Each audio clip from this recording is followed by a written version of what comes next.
Kohen? Oh. We're on. Let's go. I have a good Kohen story for you today. Don't miss it. It's 2 pages. 2 pages. Oh, please. Build it and they will come. Okay. What do you want to take? Today. Today is the Yortzeit of Rabbi Aryeh Leib, HaKohen. The Kohen story, though, is actually not about him, about something else. Is that why it's called Hachoshen? Is it Kohen or Stam? He wrote on Choshen Mishpat, so it's called Ktzos Hachoshen. Rabbi Aryeh Leib, HaKohen, Heller. He was Ben Achar Ben from the Tosfos Yom Tov, whose name was Yom Tov Lipman Heller. So the Tosfos Yom Tov passes away in the mid-1600s. Rabbi Aryeh Leib HaKohen lives the exact life as the Alter Rebbe. He's born in the same year, passes away in the same year. Where did he live? He lived in different cities. He ultimately is famous for a city called Stri, if I'm pronouncing it correctly, which is just south of Lvov, or as Rav Mendele says, Lviv. Did he meet him? No, it was far. So this Rabbi Aryeh Leib HaKohen is famous for 3 Sfarim that he wrote, which are incredible classics. Maybe the most classical Sfarim that I learned in yeshivas today. When he was younger, he began writing something called Shev Shmatsa. These should all be pairs. Each one is a set. Shev Shmatsa he began writing when he was a young teenager. But he only printed it later on in life. He says about himself, I was worried that I was sharp when I was young, but young people make mistakes. I wasn't comfortable to print it till later on in life. But he wrote it when he was young. Shev Shmatsa goes through, goes through 7 Shmaitsim in Sugyas, halachic topics. Each one has about 20-odd chapters, and it goes through the real, maybe the deepest topics that we have in Torah Shebaal Peh and oral law. All the legal codes about when you follow majority, different types of majority, all the different chazakas, the status quos, the presumptions, and all these different types of things. It's he really gets into the depth of the issues, and he has many new theories of his own. He answers many old questions that have been bothering people. It was an absolute crowd taker, that sefer. A little older, he wrote a sefer Ktzos Hachoshen, which is a commentary on Choshen Mishpat, which is the monetary laws, and it's an incredible commentary. It's halacha oriented, but boy does he get in big discussions. And again, he has many new theories, and it's pulpulim. It's a delight. It's a delight to read. He was very original. On the other hand, so beautifully written. He really convinces you about his ideas, and he has rayas for everything. Fascinating. And in his elder years, he put out a sefer called Avnei Miluim, which is on another part of Shulchan Aruch, on Even Ha'ezer, laws of marriage. And these 3 Sfarim are mamish, maybe the most, together with the Shagas Aryeh is just as classic, but the Shagas Aryeh discusses topics not usually learned in yeshiva. The Shagas Aryeh discusses topics on Chaim. So you have laws of Kriya Shema, of davening, of tefillin, tzitzis, all these types of things. Yom Tov.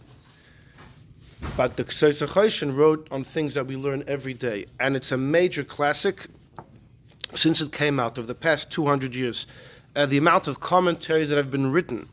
And whenever someone learns a sugya, if Rabbi Aryeh Leib HaKohen has something to say, and you don't enter it into your essay, then, your essay is flawed by the very fact you didn't mention a Ketzos. Well, you become president of Harvard. The president of Yale used to be an Einikul of Reb Chaim Brisker, by the way. Yeah. Not today. Not about today, but a number of years ago. And actually, the Rebbe once said that if a chassid goes in the street and he bumps into a misnagid, and the misnagid asks him about a certain Shev Shmatsa or Ktzos Hachoshen, and the chassid doesn't know, the Rebbe said the honor of all the Rabbeim is on the line. It disgraces the honor of all the Rabbeim. In other words, someone you have to be in the know, at least for the main topics, main discussions. So the Ktzos Hachoshen is living in the times of the Alter Rebbe. He's a misnagid. There's no. He was a Litvak. He lived in a city, in Stri, this city which is just south of Lvov. There were a number of Chassidim there from the Choiz of Lublin, and there's a well-known story that these Chassidim were chepping. They were making some problems with the other Yidden there, and at some point, Rabbi Aryeh Leib, the Ktzos Hachoshen, they weren't following anything that he said, and he put them in Cherem, a 30-day Cherem. So all the Chassidim left the city. Where are they going to go? They went to the Chayza, they went to their Rebbe, and they wanted to come in for Yechidus. The Chayza wouldn't let any of them in until the month ended, until the Cherem ended. He said, I can't let you in. They offered your city, put you in Cherem. So when the month ended, the Chassidim, they asked the Rebbe, but you're also with him? You're also together with the Ktzos?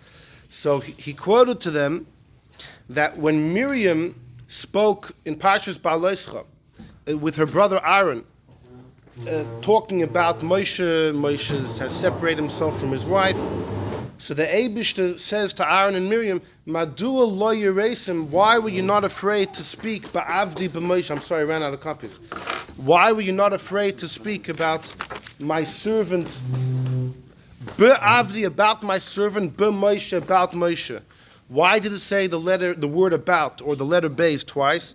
It should just say Be'avdi Moshe, my servant Moshe. What's Be'avdi? Be'Moshe. So Chazal say that the Eibishter said, listen, the very fact he's my servant, I don't care who he would have been. You shouldn't have spoken ill of him. Secondly, his Moshe. I don't care if he wouldn't be my servant. If he's Moshe, each of these are an indictment against Aaron and Miriam. So the Choiz of Lublin, who was a Chassidish Rebbe, tells his Chassidim, even if you feel that Rabbi Aryeh Leib HaKohen doesn't learn Chassidus, and therefore you won't categorize him as Avdi, as a servant of God, but Moshe, he's definitely Moshe. He's a king in Torah. He's a master of Torah. He's definitely like Moshe. So why were you not afraid to mess with him? And therefore I had to honor the Cherem. Now I came across this story when I was young, for about whatever the age was, and my understanding was this was a complimentary story about the Ktzos Hachoshen.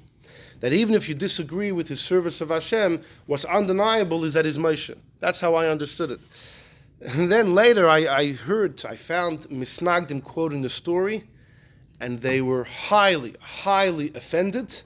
How could you say about the Ketzos that he's not a servant of God? How could you say he's not Avdi? They had a whole different twist on the story. That's b'chlal not how I understood. I understood the Chayz saying, even if you disagree with his service of Hashem, so you don't call him Avdi, what's undisputable is that he's Moshe. But the Misnagdim, how could you say the Ketzos wasn't a servant? You have to. They said the story was actually publicized by Reb Shlomo Yosef Zevin in his Chassidish stories, and they said you have to erase it and white out the story. It's horrible. It's Chil Hashem. The meaning. And I don't know. I guess it all depends on how you sing it, how you read it. Anyhow, the fact is the Chayze honored the Ketzos' Cherem against his own Chassidim. Okay? The Tzemach Tzedek quotes the Ktzos Hachoshen in his Sforim. And there's so many tidbits. We'll see a couple inside, but just to tell you, Reb Chaim Tzanzer, I have to say this. This is a must say, a must reveal. The Reb Chaim Tzanzer, who was a great Chassidic master and incredible Torah genius in the times of the Tzemach Tzedek, Reb Chaim Tzanzer was once asked, why was the Ktzos Hachoshen, why is this Sefer such a hit? The moment it came out, the whole world was talking about it. There were big Rosh Yeshivas that when they got hold of it, they locked themselves in their rooms for a week till they went through the whole Sefer, and it's big. It was a major, major hit. So they asked Reb Chaim Tzanzer, what Sefer was such a big hit? So he said two things. Number one, it's a good work. First and foremost, it's a good work. That's why. There's no secret. It's a good work. But he says number two,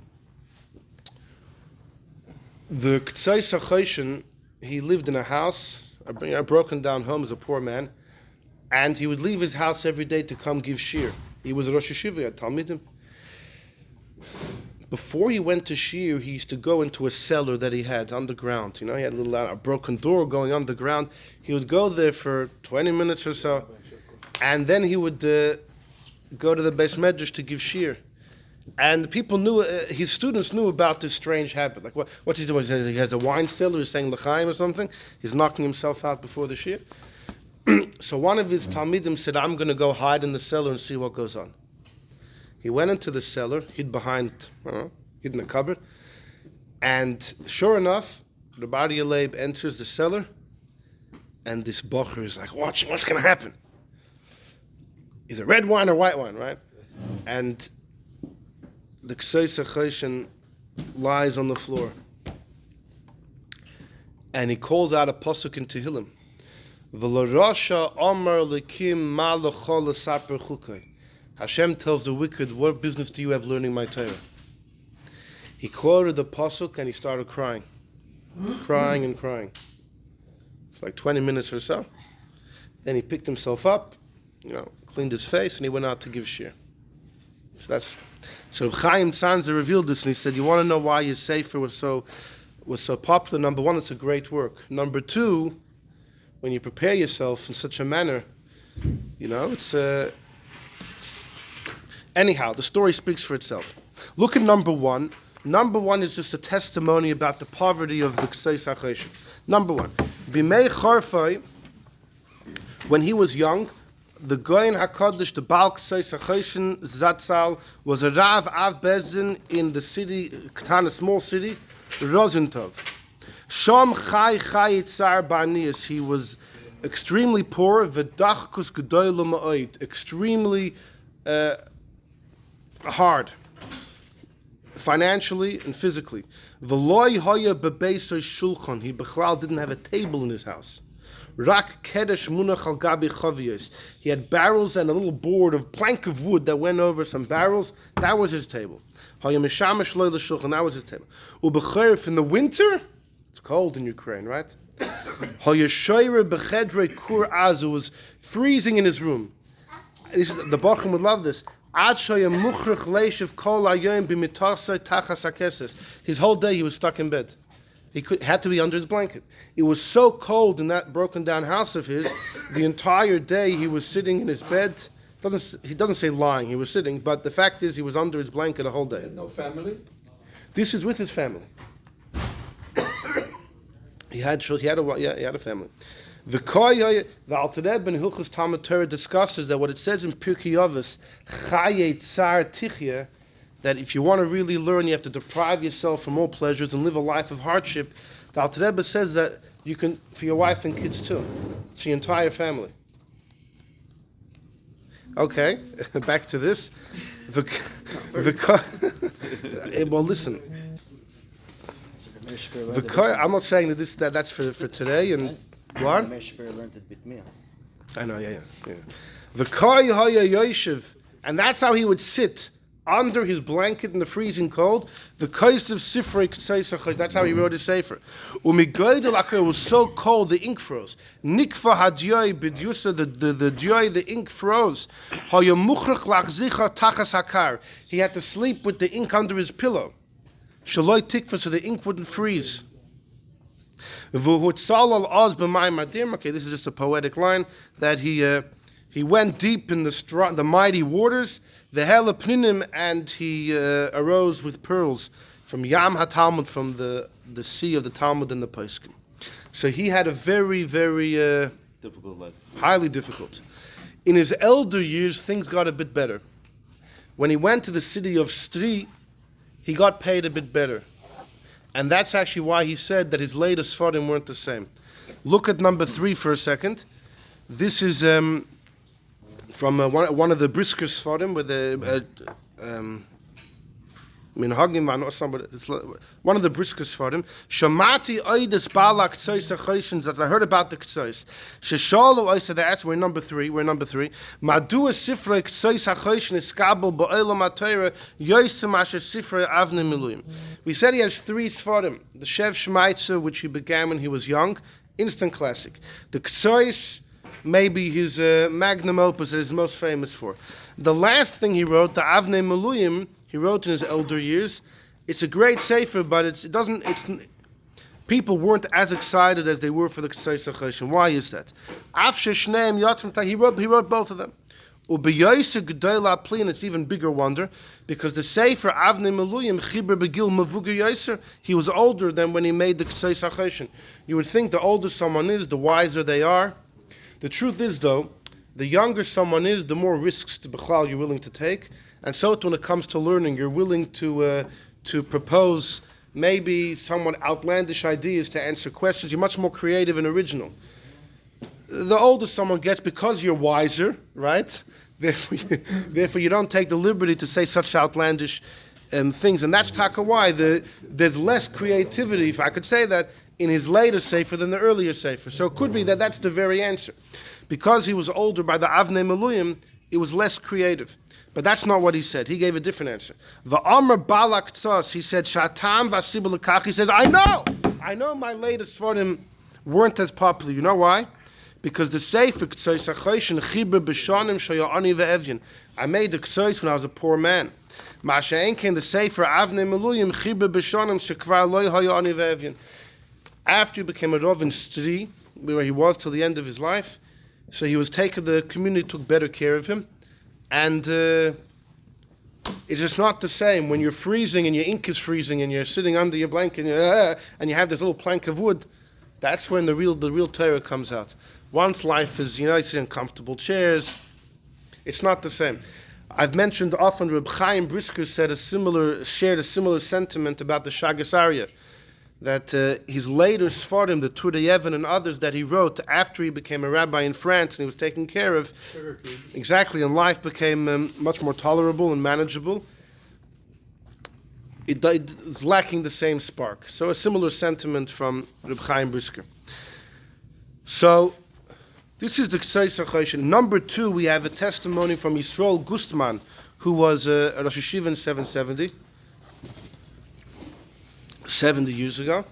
Pam Ozer HaGoyin Rabbi Yisrael Gustman, Bal Kuntra Sei Shiyudim. So he was a Rosh Hashiva in 770 in the early years. Oymetz, he girded his strength and he asked his Rebbe, Reb Shimon Shkop. Reb Shimon Shkop, one of the great Rosh Hashivas before the Holocaust, he wrote many Sfarim. It's funny, some people said about him that he wasn't naturally gifted. Naturally, he had a hard time learning, but he toiled until he had major success. Some say if a horse would have toiled as much, would have also become a scholar. Yet the Rebbe told somebody once in Yechidus, that's what this person publicized, but a fellow says the Rebbe told him in Yechidus, the Rebbe said, I knew many people smarter than Einstein, and I don't dafke mean the big Rosh Hashivas like Reb Shimon Shkop, I mean even the small Rosh Hashivas. So, I don't know what to tell you, but Reb Shimon Shkop was definitely a great, there's no question, beautiful Sfarim. Litvish, Yeah, Litvish, yeah. But the Rebbe apparently had once traveled to him on a mission of the Frierdiker Rebbe. So Yisrael Gustman was a student of Reb Shimon Shkop. And I'll just tell you actually, so he's teaching in 770.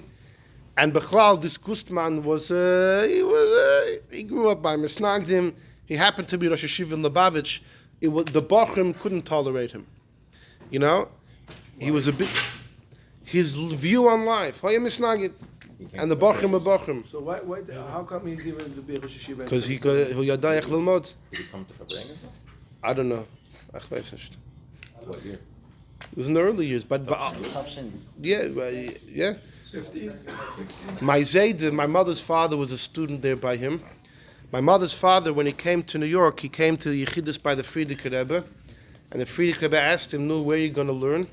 He said he wants to learn in Lakewood because he heard about Aaron Kotler from before the war, before the Holocaust. He wanted to go. So the Frierdiker Rebbe smiled. he took that as Rishus, and he went to Lakewood and he spent some time.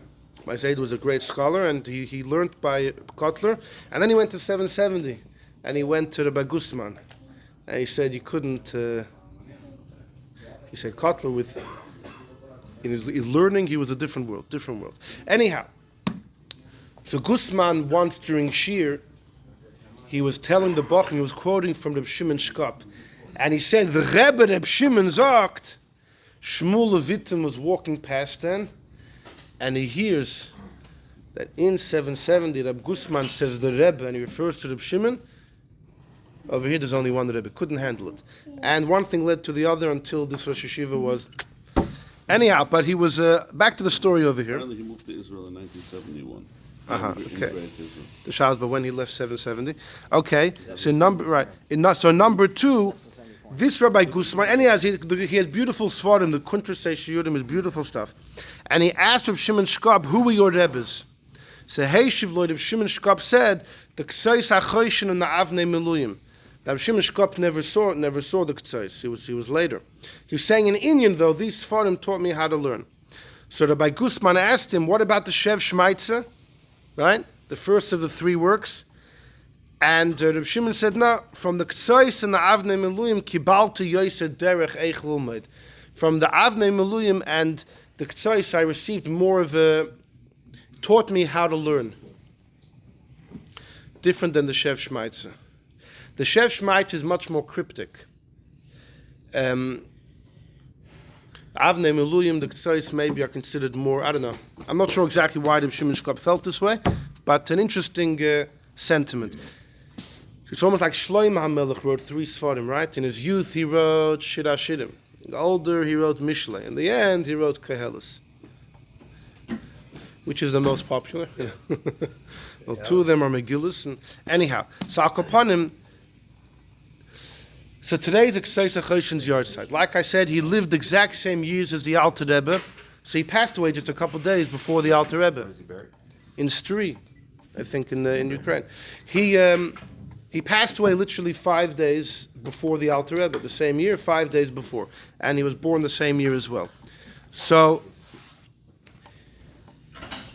he was a student of someone called Reb Meshulam Igra, one of the greatest Gaonim of that time, Reb Meshulam Igra, who was known to be mamish, brilliant, and a misnagid as well. Oh boy, he wrote against Chassidus, yeah, okay. But he was incredible God, mamish, he was considered like heads and shoulders above. And apparently the Ktzos Hachoshen learned by him. The problem is the years. It seems like Reb Meshulam was younger than the Ketzos. There's a bit of a discussion of how that makes sense. But Meshulam Ikra had another famous Talmud called the Nesivos HaMishpat, Rabbi Yankiv Leiberbam. And the Nesivos HaMishpat and the Ktzos Hachoshen were famous contemporaries. The Ketzos was about 25 years older than the Nesivos. The Nesivos, Rabbi Yankiv Leiberbam, was a wealthy man, different than the Ketzos. And he was a famous Rav. And he wrote many Sfarim on all areas. On Yortzeit, he wrote the Chavos Das, which the Tzemach Tzedek quotes often. Although one time that Tzemach Tzedek said about a certain issue, and someone quoted the Chavos Das, that Tzemach Tzedek said, we need Adam's Das, not Chavos Das. But he quotes him often, and the Tzemach Tzedek had tremendous respect for the Nesivos HaMishpat. The Rebbe quotes him all over the place, many of his works. I mean, he was huge. So when the Ktzos Hachoshen wanted to print his Ktzos Hachoshen, he was poor. When he made the first printing, how many it wasn't widely circulated. But Rabbi Yankiv Leiberbam, who lived in a city called Lissa, he got hold of it, and he also wrote a sefer on Choshen Mishpat, and left, right, and center is quoting from the Ketzos and arguing on him, sometimes quite sharp. But Rabbi Yankiv Leiberbam, his Sfarim, because he had the means, were disseminated everywhere. And his sefer ended up publicizing the Ktzos Hachoshen, because everywhere he's quoting from the Ketzos. Yeah, he argues on him, almost always.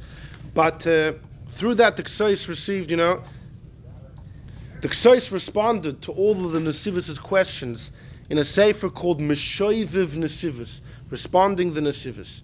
And he responds to everything. The Nesivus receives the response, and he writes back. It was an ongoing back and forth. In fact, the Ktzos Hachoshen writes in one letter, I once met the Nesivus in an inn, and he's here. And I sat him down. And we went through a particular topic until he finally agreed to me. The Kohen ultimately, anyhow. So they were both students of Reb Meshulam Igra. The Nesivus for sure was a student of Meshulam Igra, that we know for sure. The tradition, the Ktzos Hachoshen was as well, although I said that the years don't seem to stack up. It seems like the Ketzos was a couple of years older than Meshulam Igra. But there's an incredible story I have on the next page in number 10. In number 10 is a Gevaldig, we're going to learn something, don't worry, but a Gevaldig Amaisa with Reb Meshulam Igra, number 10. Reb Meshulam was by a chuppah, he was Masadik Kiddushin for a Kohen that was marrying a widow. While he was reading the Ksuva, he kept on reading Armalta instead of Matrachtata. He said Matrachta instead of Armalta. The Ksuva is written in Aramaic. The woman was a widow. It said Armalta in the Ksuva. He misread it as Matrachta, which means a divorcee. When the people there heard that the Rav read in the Ksuva a mistake, they said, not a divorcee, a widow. You made a mistake, you got to read it as the widow. He said, I'm sorry. He started reading it again. The second time as well, he made the same mistake. Instead of reading what it said, Armaltada, the widow, he ends up reading Matrachtada, the divorcee. And the people there... What? A Kohen is not allowed to marry a divorcee, right? So the people there, a second time, very strange. So the Meshulam then turned to the Kala, the widow who wanted to marry the Kohen, and he began to investigate and said, are you Taka a widow? Did your husband die or did he divorce you? She said, no, he died. He urges her until she admits that she was once married earlier in her life. She originally had a first husband a long time back. They were married for a short time, and she was divorced. And then she married her second husband, who she was with for a while, and then he died. So she was a widow. But once you're divorced once, you can never marry a Kohen. So the whole thing fell through. So it's it happened by the Tzemach Tzedek. Somebody once came, there was a misnagid who wanted to, met Chepe with the Chassidish Rebbe. He came to the Tzemach Tzedek and he wrote a letter. He wants a bracha for all these people from all of his kids. And he wrote Bnei Mishpachti, and he wrote a number of names. The Tzemach Tzedek reads it and says, Bnei Mishivchasi, my son from my maid. And the guy says, no, Bnei Mishpachti. Oh, okay. Bnei Mishivchasi. Bnei Mishpachti, Rebbe. Tzemach Tzedek looks at him and says, tell me the truth. And this guy, Taka, had foreign relations. We'll say it that way. So it's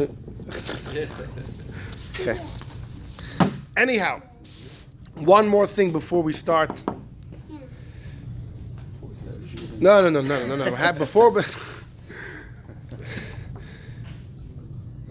There was a fellow called the Aruch HaShulchan, Rabbi Epstein, a big Litvish Gaon who wrote a halachic work, the Aruch HaShulchan. And he met up with the Tzemach Tzedek, that we know. He had a son, Rabbi Epstein Jr., He was big. the Torah Tmima, but the Torah Tmima wrote a sefer called Mekar Baruch, lots of memoirs, and in it he has a few pages of things that his father told him that he heard from the Tzemach Tzedek. In the memoirs, the Tzemach Tzedek is referred to as Reb Mendele, but he doesn't mean any disrespect. That was just how he refers to the Tzemach Tzedek, and he has pages and pages on things that his father told him that he heard from the Tzemach Tzedek. And one of the things is that now people have questioned the authenticity and the accuracy of these memoirs of Rabbi Epstein, the Torah Tmima, but he says that his father told him that he heard from the Tzemach Tzedek, that the Tzemach Tzedek said, why is it that the Ktzos Hachoshen, his Sfarim were much more popular than the Nesivos HaMishpat? The two of them were the contemporaries back and forth. It happens to be in Halacha, the Nesivos carries more weight, because the Ktzos Hachoshen's ideas were considered very original, and you got the Nesivos, although he also has lots of original ideas, his Sfarim was considered a little more mainstream, and therefore in Halacha, his Sfarim do carry a bit more weight. But as far as the reception and popularity, the excitement was definitely much more over the Ktzos Hachoshen's Sfarim.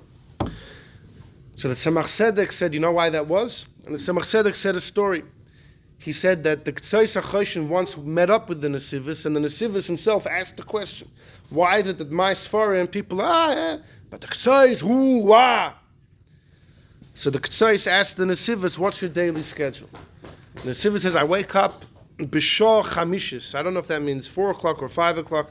I wake up, my head's fresh, and I start learning a new sugya, and I just go with it. The new ideas come to me, etc. So the Ketzos says, I also wake up at that time. Not earlier. I get a night's sleep. I wake up at that time. But when my mind is clear, the first thing I do is look over the things I wrote yesterday. The stuff I wrote yesterday, last night, now that my mind's clear, I don't start something new. I take out the manuscripts from yesterday, I go over them. When you wake up in the morning, you add to your chidushim. When I wake up, I subtract. I look back and I take out what I think is no longer... That's what the Tzemach Tzedek said. And the Tzemach Tzedek also said that the poorer somebody is, the more popular his Sfarim will be. Why is that? He said it's not as supernatural. The Tzemach Tzedek said it's very simple. If somebody has the means, the moment they write the Sefer, they print it. But if someone doesn't have the means, they end up holding on to their manuscripts for years until they can fundraise, right? What do they do during those years? They look it over, they edit, they review. So it could be that was also the difference of the Ketzos and the Nesivos. At the Ketzos, because he didn't have the funds, it took him a while to amass it. He had to review and review. Okay. Having said all that, we will enter into a short sugya. It goes like this. Number 4. Number 4 is a Gemara in Ksuvos, a very well-known Gemara in Daf Tes. Ha'omer Pesach Pasuach Matzasi. We know that when it comes to Torah, there's something called Sfek doubts. If someone has a piece of meat in front of them, and it's 50% chance chazer, 50% chance kosher, or 50% chance shechted or not, you're not allowed to eat it. Sfeka d'oraisa, if it's a Torah dika question, you have to be machmir and not eat it. Now, who says you can't eat it? Who says you have to be machmir? Is it the Torah itself saying you should be machmir, or is it the chachamim? That's a major debate between the Rambam and the Rashba. The Rambam believes if you have a piece of meat and you don't know if it's shechted or not, minat Torah you're allowed to eat it. The Torah only speaks to the knowledge of a person. The moment you're unsure, it's okay. It's the Chachamim who said that since it's 50% chance, a biblical prohibition, stay away. The Rashba disagrees, and the Alter Rebbe follows the Rashba, that no, when the Torah says you can't eat a certain food, it includes even a 50-50 case. The fact you have to be machmir itself is biblical. Okay. But what happens if it's a Sfek Sfeka, a double suffix? In other words, it's 75% chance okay. It could be problem, it could be good, it could be a problem. Even if it's a problem, it could still be good. So here the Gemara says it's okay. Well, we're going to see. But the Gemara starts off like this.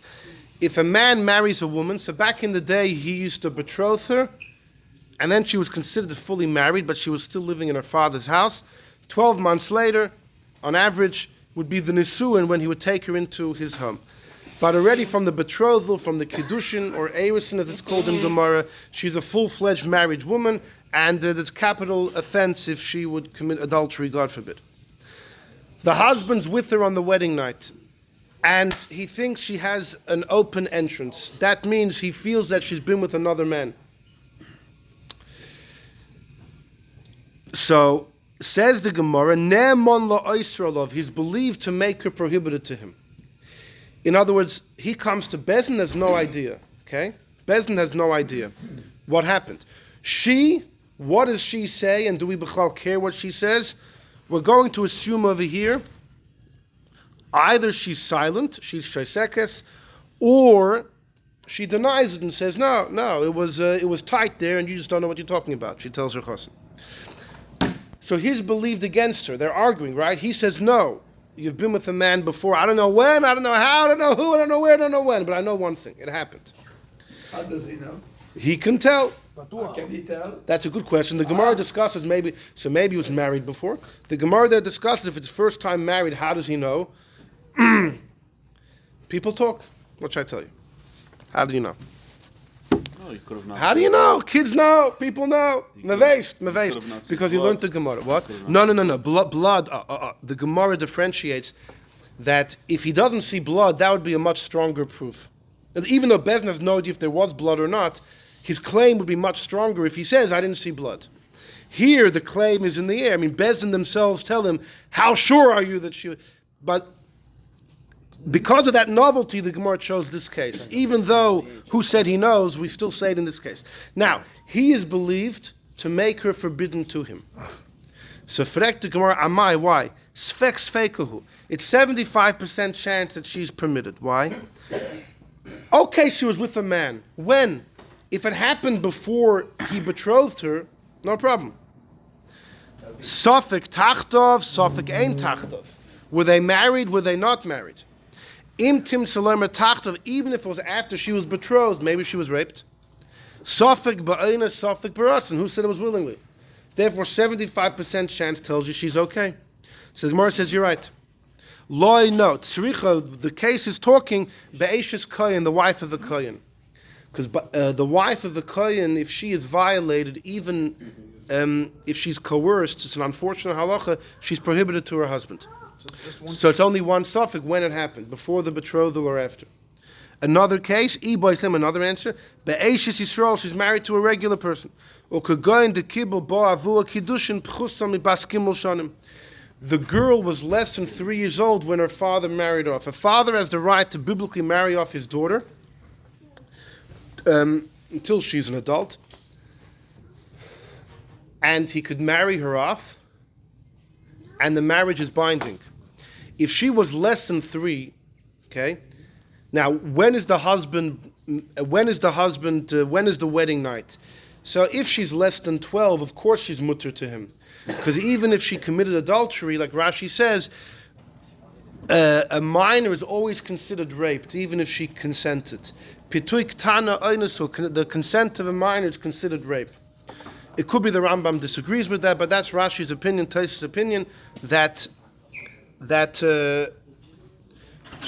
so therefore the wedding night happens after she's an adult. Yeah? The question is, though, we know it didn't happen before the betrothal. She would have been 2 years old. If a girl is raped at 2, the Gemara understands that the basula returns. In other words, it wouldn't be noticeable now. The fact that it's noticeable means she had to be 3, but she was married off to him before 3. So it definitely happened while she was biblically married. There's only one suffix. Was it ba'onis or was it baratzen? Because now she's already an adult. Maybe it happened while she was, now she's 12 and a half, so maybe the last 6 months it happened and it was willingly. It's only one suffix. Okay, that's the Gemara. So the Gemara says, though, but if it's a double suffix, it's okay. Not for Kohen. For Kohen, it's only one suffix. But in theory, if you could create a double suffix by a Kohen, it would be okay too. Also. Yeah, there's a rule. Sfek Sfeka is mutter. The Pri Megadim happens to be unsure if all the Tanoim agree to this. You see, Rabbi Meir has an opinion that he's concerned for the miut, for the minority. Very quickly, it's a Gemara towards the end of Yevamis. Reuven passes away. He leaves his wife Leah. No kids. He has a brother Shimon. Shimon is 10 years old. Once a boy's 9 years old, is capable of cohabitation. He's 10 now. Let him do the mitzvah of Yibum and marry his sister-in-law. So the Chachamim say, yeah, go ahead. Rabbi Meir says you can't. Because some people don't mature completely as far as their gender identity. He could be what's called a soris, someone who doesn't mature, have the full bodily maturity, and therefore is incapable of having kids. You can't do Yibum if you're incapable of having kids. If you're incapable of having kids, therefore, the whole point is to have a child who will continue the legacy of the brother that passed.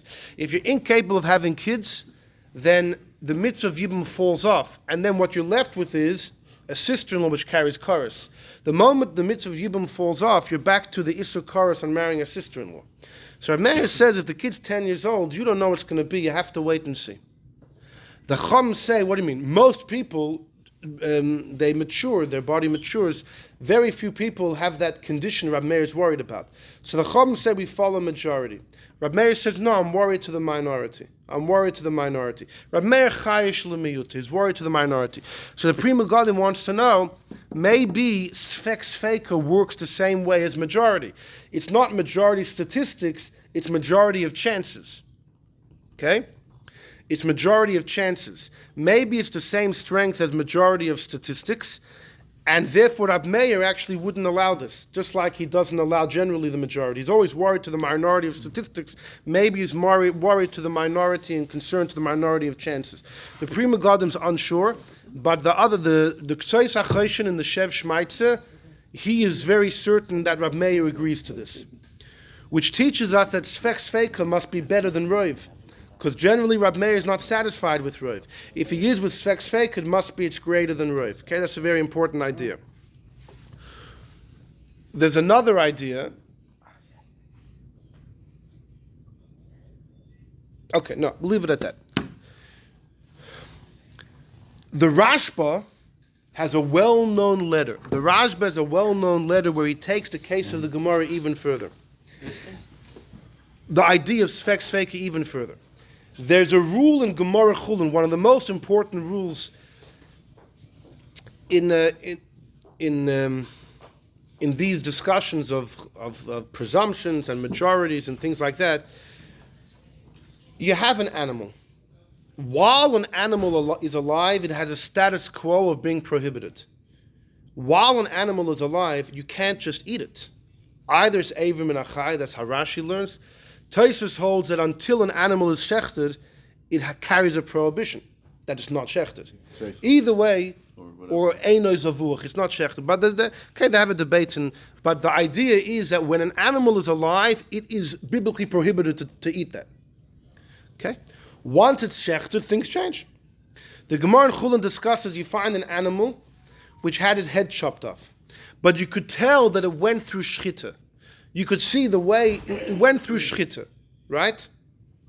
The problem is, who said the shochet knew what he was doing? It went through shchita. Maybe it was an amateur trying out. So the Gemara says, once you know it was shechted, we're going to apply majority. Most people that shech know what they're doing. Yeah, there are amateur shochtim that don't know. There are shochtim that make mistakes. Majority of the time, when someone shechs, it's a good shchita. So if you can ascertain by the slit in the throat that it went through an act of shchita, you can assume that the shochet knew what he was doing, you could eat the meat. This steak you're about to eat was definitely also at one point in time, while the animal was alive. So it has a status quo of prohibition. It's called chezkas isur. It has a previous status of being prohibited. You want to use majority to allow yourself to eat it, and you can. Because Roiv and Chazaka, Roiv is better. That's what the Gemara says. Ruba the Chazaka, Ruba outweighs Chazaka. That's the rule the Gemara says. So comes the Rashba, and the Rashba says, so too by Sfek Sfeka. Even when the Sfek Sfeka is fighting against a previous established prohibition, you can still rely on it. Now that's an extrapolation, because the Gemara we saw, there's no established case of prohibition. The husband marries his wife on the wedding night, he sees as a suffix, a big problem. When did she cohabit with a man? Was it after the betrothal? Was it before? Was it willingly or not? But we're relying on 75% chance to allow her. We're not trying to break a previous status. What if you are? The Rashba says it works. And the Rashba says, because Roiv, we just said the case of the Shchita, the Rashba says Roiv is better than Chazaka. So Sfek Sfeka, says the Rashba, is just as good as Roiv, maybe better. Maybe better. Those are keywords, maybe better. So if Roiv can knock off a previous established prohibition, a Chezkas Isser, then for sure Sfek Sfeka. Isn't Sfek Sfeka also Roiv? He says Sfek Sfeka might be better than Roiv. It could be chances are better than statistics. Are there categories? In addition, Roiv is often 60%. Here it's 75%.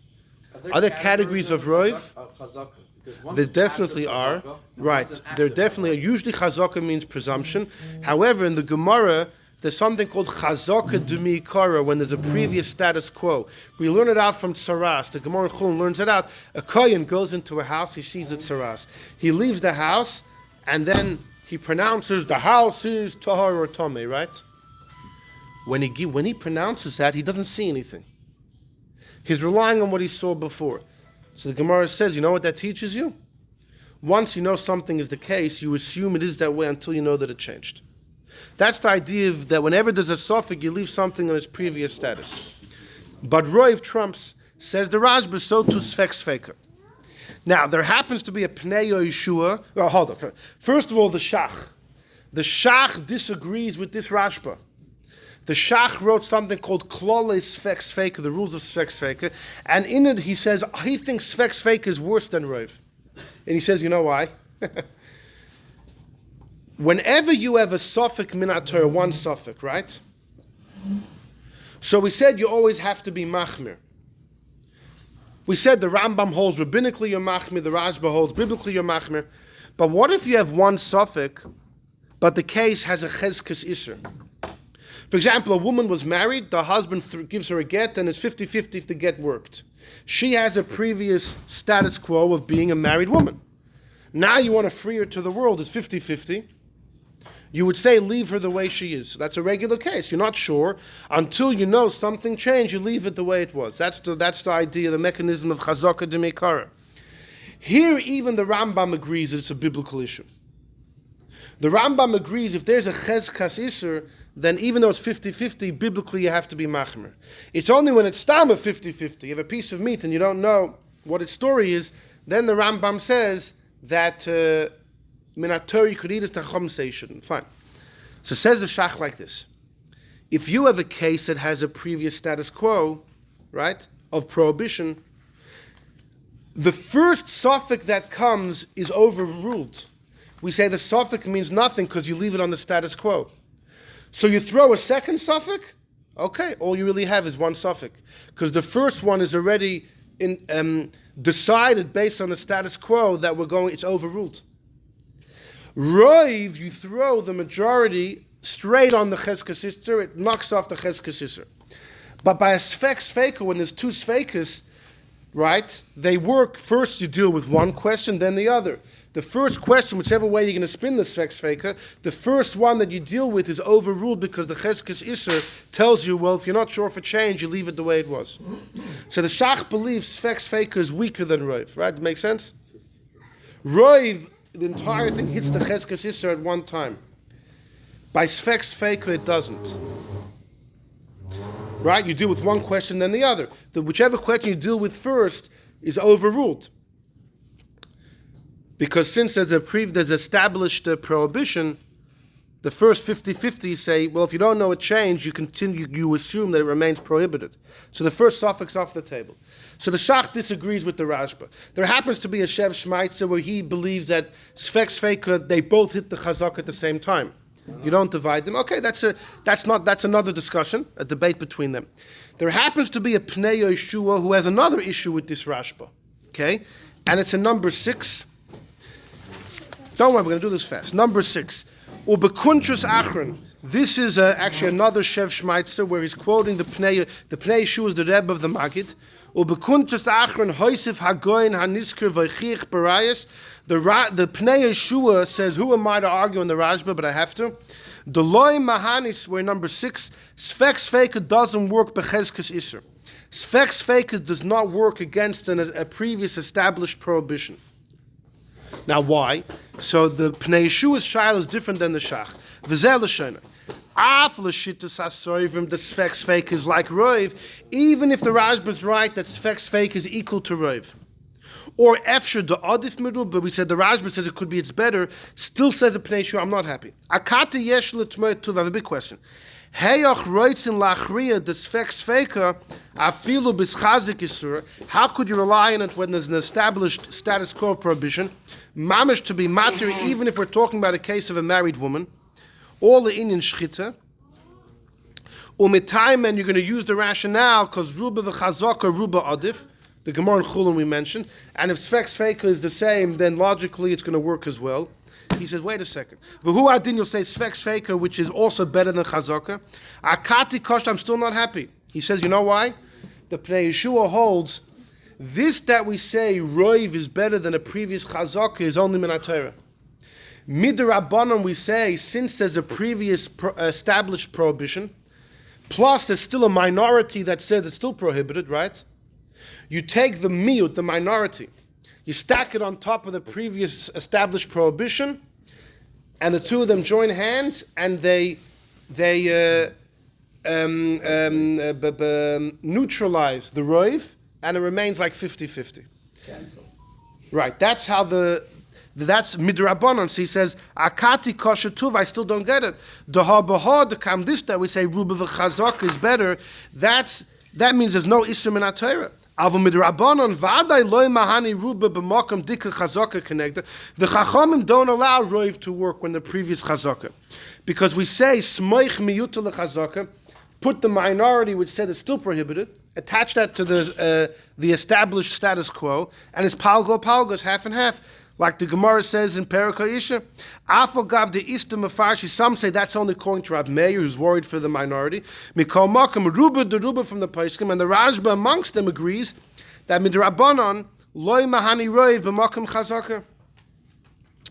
That Midrabanan, we don't allow the Roiv to work against Chazaka. Again, the Chazaka, the previous status quo said it was prohibited. Now majority says it's okay, but there's still a minority that says it's not. The minority, the miut, joins forces with the chezkas isur, becomes half and half. The im kailin is Sfek Sfeka nami, so to Sfek Sfeka. How could the same Rashba paskin alocha lamaisa that Sfek Sfeka works against an established prohibition, even if you're going to say it works min haTorah, but midrabanan it shouldn't work? See, the Pnei Yeshua has a different issue with the Rashba. The Shach's kash on the Rashba is that even biblically, Sfek Sfeka is weaker than Roiv. It shouldn't work against the chezkas isur. The Pnei Yeshua is a different problem. Say it's the same as Roiv, say it's a little bit better, fine. So in HaTorah it works. But just like the Chachamim don't allow Roiv to work against chezkas isur, and the Rashba agrees to that too, the Chayra also Sfek Sfeka. So you see, this tshuva of the Rashba is heavily attacked by the Achronim. Heavily attacked. Go to number 5. Number 5 is also, it's a Mishnah in Ksuvas. Hanoi says, so ish, if someone marries a woman, v'loi matzah lo b'sulim, did not find, it's the same story, either there's no blood or it's open. Here, though, he's trying to get out of paying her ksuva. He wants to say that she committed adultery after the betrothal. And in that case, she made herself prohibited to me. I'm not paying her a ksuva. And Taki, you don't have to. But she says, what are you talking about? She says, we're number 5, the third line. Mishar astani nenasti, I was raped after the betrothal. So I still get the 200 silver coins. V'nistaf choseh, your field was flooded. And he says, Loiki, no! He says it happened before the betrothal. Now he doesn't know. He's suspecting, right? He's suspicious. She's bari, she's certain, he's shema, he's not sure. He says, he says this whole thing was a mistake. He says, I'm not saying that you committed adultery after, I'm not saying that. But whatever happened, it happened before the betrothal. And therefore I thought you were a virgin. And really you weren't. And what happens there? That usually, if someone marries a woman who's not a virgin, she only gets 100 silver pieces, meya. If she's a basula, she gets double. But what if you thought she was a virgin and she tricked you? But what does that mean? You're still married to her. We don't say. But the question is, does she get no ksuva or she gets the regular 100 that she would have gotten had she been honest? So it's a big debate in the Avnei Miluim. Kinsa bechezkes psula v'nimsa bula. If she thought she was a virgin, it turns out she tricked you. Does she get the bu'ula, the regular non-virgin money, which is 100, or she gets nothing? So that would be the difference of his claim. He's saying it happened before. Can he say? He said he's 50-50. Because he wasn't there. He could not say it. If she's No, he's saying she can maybe, bring but he's saying witnesses. 50-50. So No, but she can bring That's why, witnesses. He cannot that's bring why wit- it's He בית cannot דין bring לא witness של to שלושה, say. של 23. Oh. בית דין. okay, this is just, hold on. So he tinies it happened before. So how much should he pay? It depends. It's machlokas ameroim if he's saying I should pay zero. After. He's saying it happened after. No, She's saying before. after. No. Before the engagement. No, He's saying it she happened says the after. engagement. She says she was raped after the betrothal, That's so what she I'm gets saying. all 200. She's saying it happened after. Yeah. And he says before. Yeah. Okay. Rabbi Gamliel and Rabbi Eliezer says we believe her. Rabbi Yeshua says no, we believe him. Rabbi Yeshua says we don't trust her. Loi mi pia, we don't trust her. Elo, she's becheskes beula. We assume that Taka, she had relations before she was engaged, and she tricked him until she proves it happened after. That's what the Mishnah says. No, wait. Who said anything? It depends.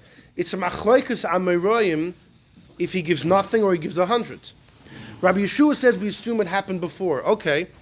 There happens to be machloikus ameroyim. What happens in such a case?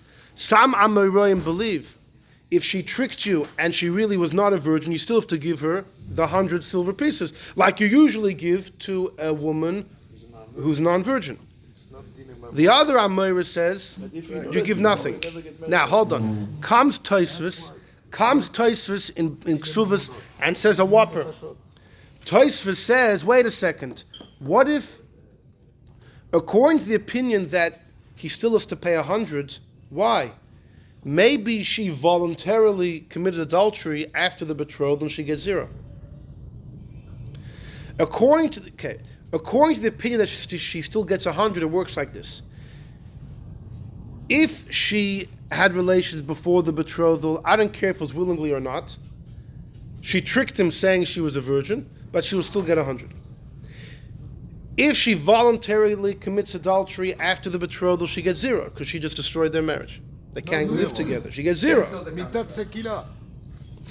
If she was raped after the betrothal, she gets 200.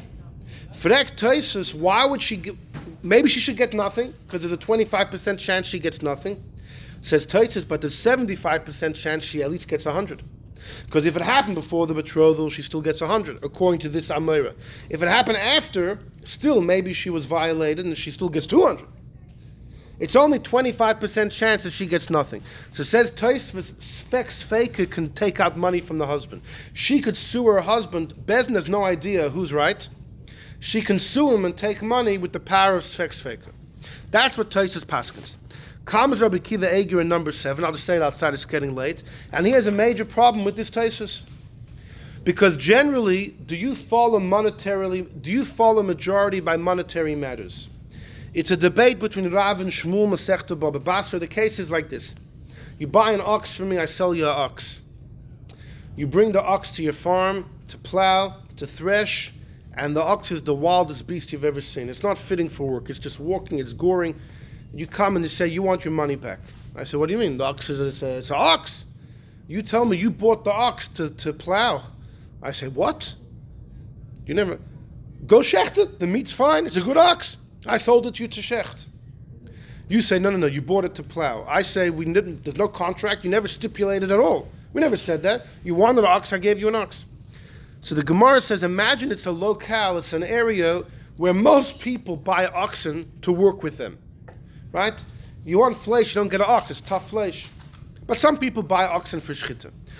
So you have majority backing you up, saying that you bought it to plow, and since it's unfitting for that, it's a mekachtos.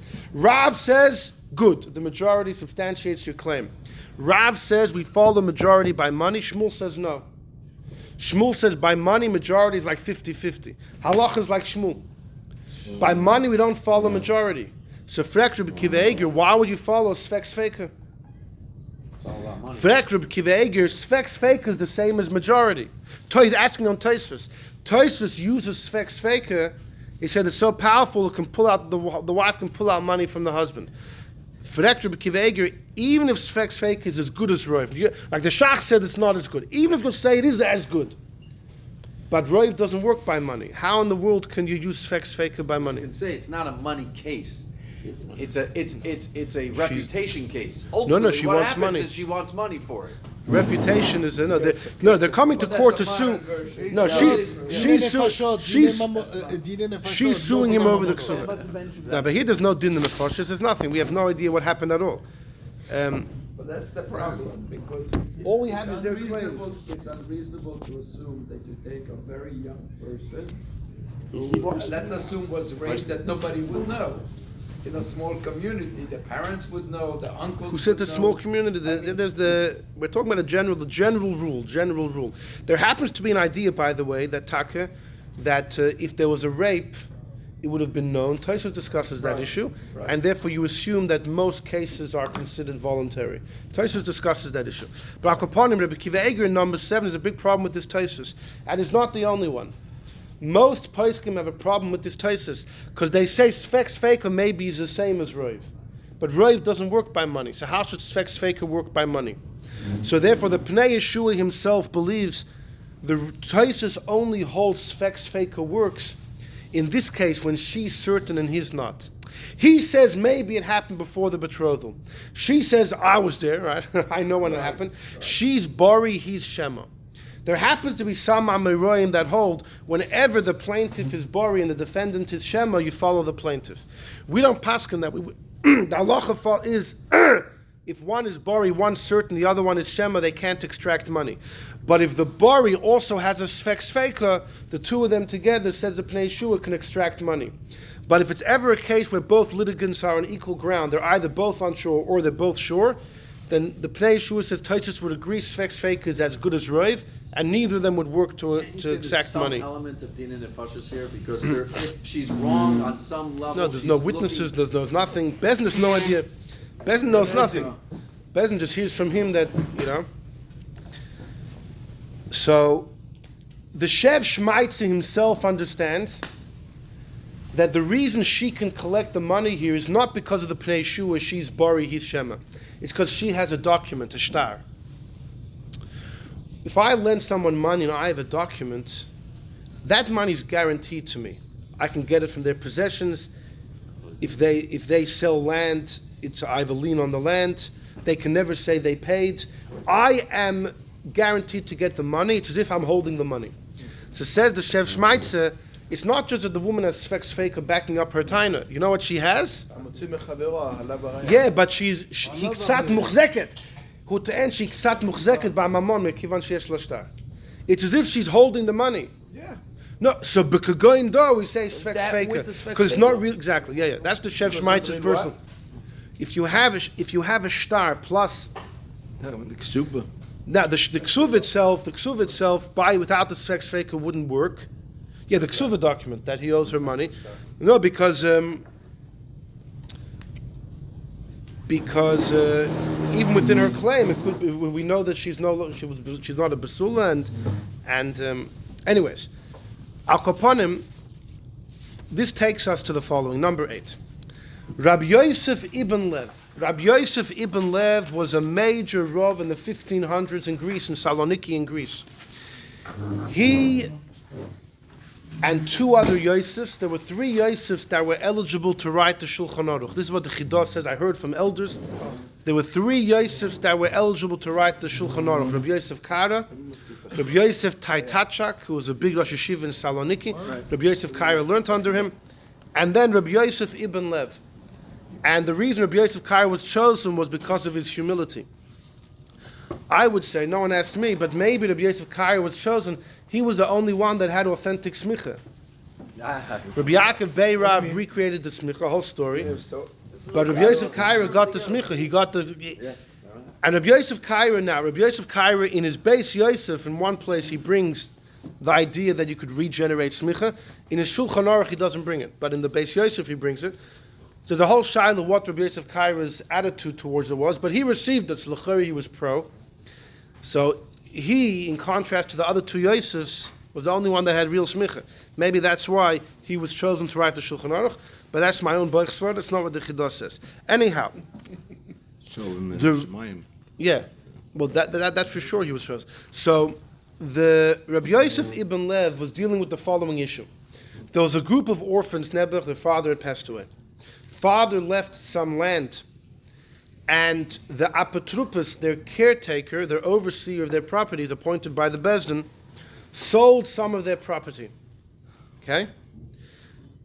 Under the table sale, no one knew about it. Boom, all of a sudden one day there's new individuals in their property, and they bought it from the apotropos. Is the sale binding? So here's the problem. Can an apotropos just sell the possessions of the orphans?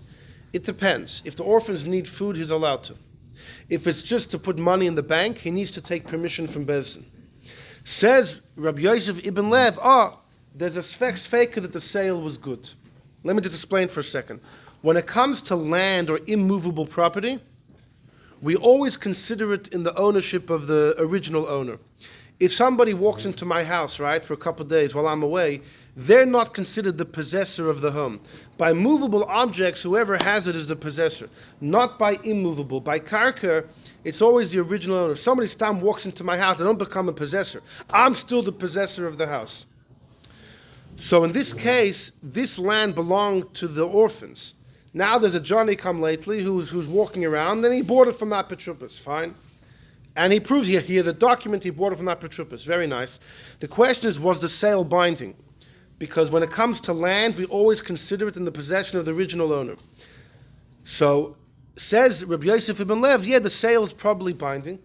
Sfek Sfeka, 75% chance. Maybe the orphans needed food, and then the apotropos has the right to sell it. And even if it was just to put money in the bank, maybe he got permission from Bezdin. It's a double suffix. You can't check with Bezdin if he got permission? No, in this case they weren't able to. So the Rabbi Yosef ibn Lev says, number 8, the second line, U'mitaymed the Sfek Sfeka was nira l'chayra to say, it's a suffix if he sold it lahachel to give them food, suffix Mahari he sold it la'aniach to put money in the bank, but maybe it took reshus from Bezdin. Eli said, but wait a second, what's it going to help you? Just like you don't follow majority by money, hachinami ein hachanach Sfek Sfeka. Like Rabbi Eiger said, if Sfek Sfeka is the same as Roiv, it doesn't work. And you would have to give the property back to the orphans. They are considered the possessors because it was theirs. And you should say, Uki ara b'cheskase, leave the land where it is in the possession of the original owner of the orphans. And, fine. I mean, the Mahari ben Leib has a long tshuva, discusses other... Sfek Sfeka, you have the additional thing of that you always keep land. Yeah, no, but when it comes to land, the possession is the orphans, the original owner. It's the buyers that have the Sfek Sfeka following them. The buyers have the 75% chance saying it's theirs. It's fighting... And the buyer has the shtar also. The shtar just means he bought it from Apotropos, but who said that was a good sale? Who said Apotropos was authorized? Right. The shtar just says that they're not lying, but who said that the sale is a good sale? So comes the Shev Shmatsa, and this is what we're going to learn in the next 5 minutes. In number 8, this is the Shev Shmatsa, the guy we're talking about. We quoted a number of different things he said, but this is actually the one I wanted to learn with you. It's only a couple lines. So number 8, about 8 lines in, Ad Kan Lashona, he finishes quoting Rabbi Yosef ibn Lev. Rabbi Yosef ibn Lev, by the way, had a hard life. He was a big Rav in Saloniki in the 1500s, very strong-minded, a very powerful Rav. And there was one balabos that he paskened against. The balabos had his son killed. The balabos hired some hitmen, and they killed his son. The son of the rabbi? Yeah, because he paskened against the Gvir.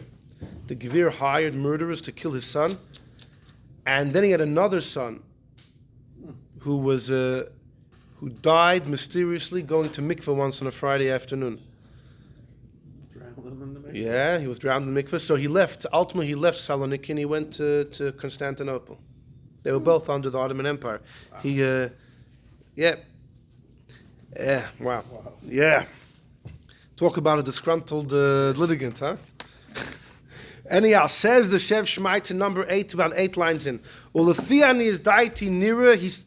The Shev Shmatsa says a major chiddush, and this is a big theory that he has. It's a simple, deep, and very much argued upon, but nonetheless he says the following: Nir, it seems to me, Duchol kahai gavna against cheskas morakama shapim mahani roiv.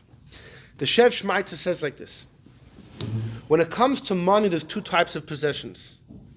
There's being in possession of it now, and then there's the fact that you were the original owner. When it comes to metallic and movable objects, right?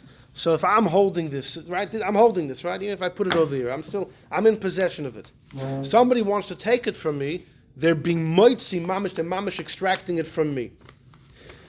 That's called cheskes mammon, monetary possession, which is very powerful, and we don't even follow majority. We don't follow majority, we pass like Shmuel. But when it comes to land, I'm out of town, right? And someone's in my house, okay?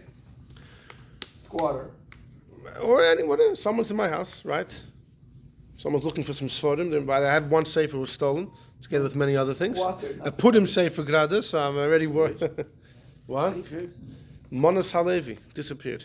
Don't know where it is. I need to get exactly. Yes, and the mashka was stolen. Oh boy, this is oh boy. Anyhow, and all the clothes the guy's planning to dress up. Anyhow, so.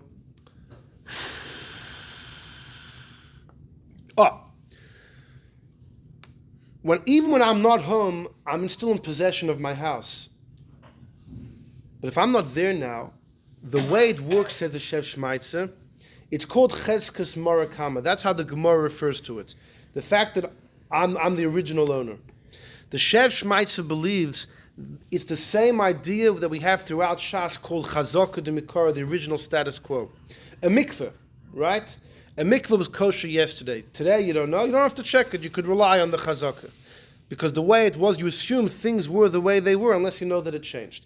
So says the Shev Shmatsa, he's sure when it comes by money as well. If it's land that I'm not in right now, what possession do I have over it? The original status quo. It was mine before, so until you know that it changed, you leave it the way it was. So if there's a squatter there, and the two of us come to Bezdin, I say he's a thief, and he says he bought it from me, and he hasn't been there for 3 years, Bezdin will believe me, because I'm the original owner. Now there's a suffix, you leave it the way it was. That's how it works. Different than if I'm in possession of something right now. You know what the difference is?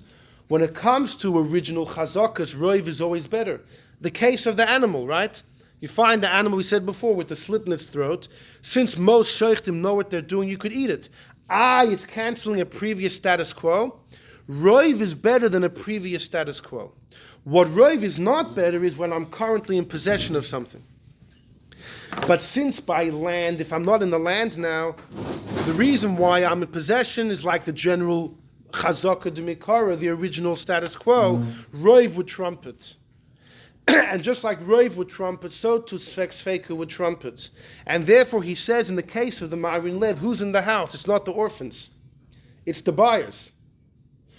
The orphans are in possession, but not current possession. It's just because it used to be theirs, so when a suffix arises, you leave it the way it was, like by a mikveh, like by an animal. In other words, the possession of land is the same as the general chazaka throughout Shas of the chazaka de mikara, the original status quo. That status is overruled by majority and by Sfek Sfeka. When we say majority doesn't work by money, it's when I'm in current possession. And that's called cheskes mammon. That's the theory of the Shev Shmatsa. So he says in this case, the buyers can keep the land because Sfek Sfeka can remove it from the orphans. Sfek Sfeka maybe is not better than Roiv. Tosfos holds Sfek Sfeka works by money, right? The Rashba mentioned in a letter Sfek Sfeka is better than Roiv, but we saw many have big problems with that. Rabbi Eiger wants to assume Sfek Sfeka is only as good as Roiv. Says the Shev Shmatsa, fine. But when by money does Roiv not work? When you're in current possession. But by land, if someone else is there, you only have previous possession. It's the same as regular chazakas, the regular status quo, like by a mikveh or like by an animal when it's alive, it has a status quo of being prohibited. The original status quos are overruled when majority strikes against it. Okay, am I being completely unclear? That's the idea. So let's quickly read this inside. I'll tell you, the Shev Shmatsa had a brother who vehemently disagreed with this theory. But he says like this. He says in number 8, 3 lines from the bottom of the right side. Tosfos, he quotes a Tosfos in Perek HaMiniach. Tosfos wants to know, why don't you follow majority by money? right? Mishum de'ika, because you know why? The last line on number 8 on the right side. Tosfos says in Baba Kama, the reason we paskin like Shmuel, the majority cannot exact money, is because there's miyut v'chazaka. Because there's a minority saying I don't have to pay, plus I'm holding on the money. There's a chazaka, cheskes mammon, lo yazlin on basaru, we don't follow the majority. So Tosfos says by money, you have majority aiding your claim, but there's a minority aiding mine, plus I'm holding the money. So frek the Shev Shmatsa, I didn't get Tosfos, the chayre yiksha, the kasha. Throughout Shas we hold, Roiv and chazaka, Roiv is better. Roiv is always better than chazaka. But whenever you have Roiv, automatically it means you have a minority against it. And we never say what Tosfos says, that you put the miyut on the chazaka. Or we saw earlier in the Pnei Yeshua that. So says Elo, the reason is only by money. The time of Demilsi said a beautiful idea. Chezkes mammon alim tuva v'adifa mikol chazakas. Monetary possession, if it's current, if it's present, is stronger than all other chazakas. Go 2 lines down. Umishumi says a simple reason. Do you know why Roiv is adif mechazaka? Because Roiv is present and chazaka is only status quo from before. When you find an animal that was shechted, Roiv says it's kosher. Because Roiv shechtim know what they're doing. Chazaka says since it was originally asur, if you're not sure what to do, leave it in its previous status. But I know what to do because Roiv tells me what to do. The chazak is only if you're not sure, then you go back to the past and say, well, let's leave it the way it was. But if you have a clear indication, current and present, telling you what to do, you follow Roiv. That's why everywhere Roiv is better than chazaka. But by money, if I'm holding the cash, my chazak is current. My chazak is current. So the case when I sold you the ox and you say it was for plowing and I say for... You want to take money. You want to reach into my cash register and take your money back. I have that money. It's current. Your Roiv is current, my chazak is current. One can't overpower the other, so the money stays where it is. But if the Roiv is fighting a previous status, a chazaka demikara, the Roiv is current, it overpowers. So says the Shev Shmatsa, by land, if I'm not in my house, you're in my house, the possession that I have is not current. It's only because since I was the owner yesterday, the day before, so now if we're not sure what to do, we leave it by me. But if the person who's in the house has Roiv aiding his claim, we do know what to do. The Roiv works. And Sfek Sfeka would work. And therefore he disagrees with Mahari and Leib. He says these people in the house, they bought it from the Apotropos, they prove that. Who said the Apotropos sale was legal? Well, we said the 75% chance it was. Sfek Sfeka maybe is not better than Roiv. Okay, Zolzayin, it is Roiv. But since it's only canceling a previous status, Roiv always trumps. So and this is his theory. I will tell you, his brother disagrees. His brother, the Ktzos Hachoshen's brother, name was Yehuda, he wrote a sefer called Ktzos Hasfekas, the Ktzos of Daus. You can imagine Chassidim would have a field day with that. A Ktzos full of Sfekas. It happens to be when the Ktzos Hachoshen quotes it, he calls it Ktzos HaKlolim, the Ktzos of Klolim, of rules. But it's printed as Ktzos Hasfekas, and in it, his brother believes that by money, even by land, it's considered current possession. His brother believes, even if you're not at home now, you've been away for 6 months, if Bezin has an issue with your house, if you sold it or not, the reason they leave it by you is not because you were the owner, it's because you are in current possession. So he disagrees with this whole theory. He doesn't disagree with the theory. He disagrees with the application to land as opposed to metaltalin. The theory could be good with metaltalin, but he's saying that his no. brother's By metaltalin, it's halacha. automatic. No, by metaltalin, it's not a theory. By metaltalin, the halacha is you're passing like Shmuel. Roiv doesn't work. The whole theory, the whole theory of the Shev Shmatsa was to reach the application of land. The fact that Roiv is better than regular chazakas of the past, right? The fact that Roiv can't take out money now is also, by the way, Tosfos, there is a Tosfos, there's different levels of Roiv. Some Roivs may be able to exact money even now. But the chap of the Shev Shmatsa was to say that by money, there's two possessions. There's current possession of a movable object versus being just the original owner of land if you're not there anymore. If you took a vacation, someone else is there, Bezin's not, and the guy claims he bought it, so Bezin's not sure what to do. They're going to give it back to you. Why? Says the Shev Shmatsa, it's like every original chazaka. If you don't know what to do, you leave it the way it was. But then Roiv is better. Sfek Sfeka is better. His brother says no. you don't have to be in the land to be in current possession of it. And therefore, he would not make this whole It's distinction. very hard to say that it only works. Okay, by we'll land. leave it over here. We'll leave it Jump over in a here. house. What? I jump in a house and I'm gonna call Bezdin right now. No, I'm no, in no, no. possession of it. No. Okay, No, I jumped in the house and I bought it from a guy, and I jump in that day. The guy's out of town. He's on a vacation. I'm gonna go to your lawyer, go get a star, jump in. No. Hold on. No. You're talking about the thief jumps in. What claim does he have to the house? He bought it from the. Who said he's a thief? Who said He's he's not a thief? A guy buys it from the Abitrupas. Why buy property, which is so it's so hard to say. You have to be in possession. No. You don't possess property. According to the Shev Shmatsa, No, according you to don't his brother. No, Faket, his brother says the original owner is always in current Yeah, possession. that's what. I know how you does agree. the with- Shev Shma- Hell, how does no, the hello, Shev Shmatsa hello, say hello. that my property. Hello, they're both Kainim. They're The both guy owns Kainim. 20 different. The guy owns 20 different houses. He can't be in all 20 at the same time. Right? No one has any claim against him. But so somebody comes and claims. So No, you can't it's just so declare easy. claim. No. he's Claim. saying No. No, you have a good claim. You have a document. You have a star. You have everything. Two people want to make a scam. You own two houses. So they're We're forging. both gonna come They're at the forging same a document. time. Yeah. Then it always works. You forge a We're document. both gonna come. We're both gonna buy it for your lawyer. We're both gonna buy it at the same time. You can only be living in your house like a homestead. You can only be living in one house at one time. You can't live That's in right. both. That's So right. if two people come at the same time, you're automatically out. according to Shev Shmatsa. No. Yes. No. Two people come with apotropos. Let's say this. That's this all. guy Apotropos is owns only two by houses. orphans. Only Yeah, by. let's say about this orphan. Okay, Kate orphans. He owns two Apotropos. houses. Yeah. So they can't be in both. Yeah. They can't be in both. Yeah. Maybe they're in none. The Yeah. apotropos sold both. Okay. For food. What are you going to say? They can only, let's say they're all living in one. They can't be living in the other one. So you're going to say that according to the Shev Shmatsa, one of them is going to be No. Hold on. The Apotropos does have the right to sell on behalf of them. Now, the only thing is, there's a 25% chance that the sale is void. Yes. So, but the kids are living in one. According to Tosfos we saw before, he holds by money. We always follow Sfek Sfeka. No, I understand. The sale's always good. The sale's always good. But according to the Shev Shmatsa's He's going to limit it. he's going to say, what if you say the exact case, but instead of the apotropos selling one house, he sold two. He sold two of their properties. The boys were living in one. Yeah. Not in the other. So the one they're Are you living still in, recording they're or going to no? lose that. They're going to win that case. The one they're not living in, they're going to lose. You can't have that type of thing. You see, there you go. No, you can't.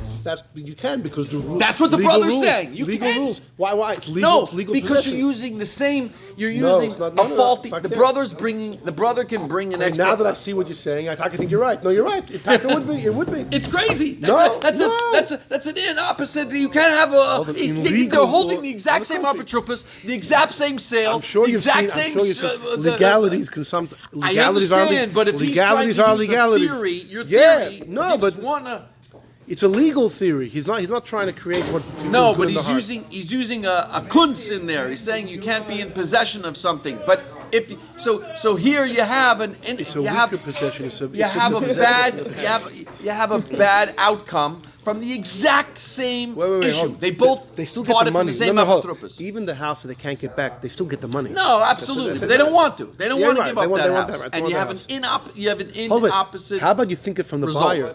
The buyer says I should get both houses. The buyer says I bought it from that Petropoulos. Yeah.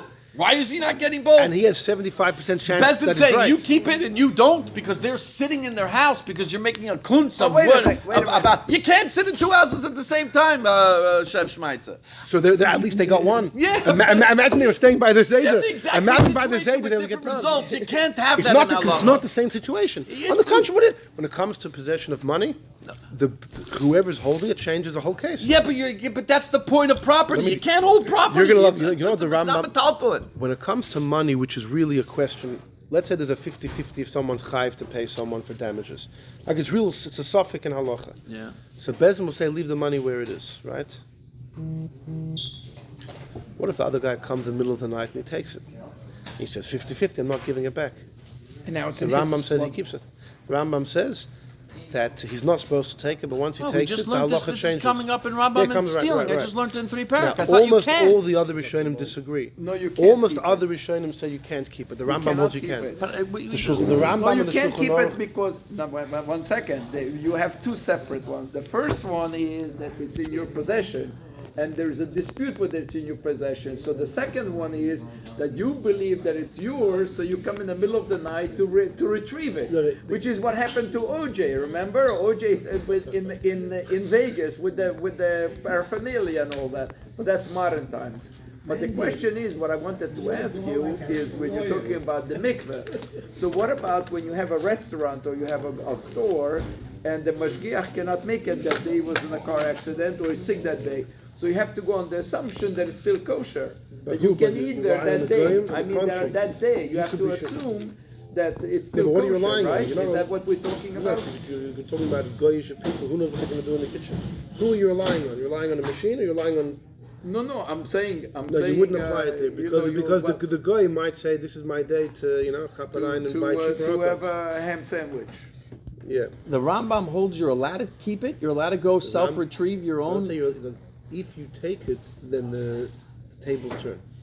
Then possession is in. The second guy. It's not theft. This is why I always in favor of the Ramban over the Rambam. 50-50. Always. If it's a case of 50-50, true. Yeah. That either they both don't know, or it's really a Sfek and halacha, or it's a but that's different than theft. That's not because because it's 50-50. Bezin says leave the money where it is. Right. Now, the neighbor, he's